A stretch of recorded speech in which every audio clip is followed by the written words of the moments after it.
CBS 4 Your Money Second is sponsored by Strategic Wealth Designers. Well, after weeks of negotiations and 9 months since the CARES Act was actually passed, Congress approved a second stimulus deal. Funding from the relief package could start to go out, in fact, by next week. CBS 4's Nick McGill spoke with Josh Smith of Strategic Wealth Designers about who will be impacted. I'm joined today by Josh Smith. And Josh, there's been a lot said about this stimulus plan. Who is the stimulus money going to benefit the most? Yeah, so I think there's a couple of categories of people that this stimulus is going to benefit.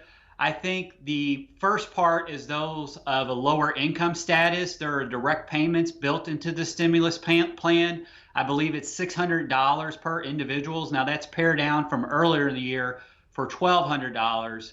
600, so it's a little bit less. So it's going to help those lower income families, as well as there's some extension of the PPP loans for some of the smaller businesses, as well as an extension of some of the unemployment benefits, although those amounts are less. I believe that's $300 a week.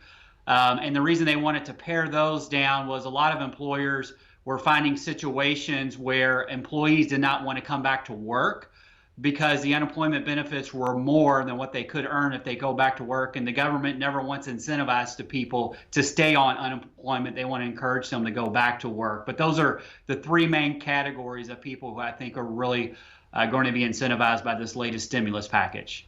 Well, you know, news of this deal didn't really have a major impact on the stock market. Why do you think that is? And should investors be concerned by that?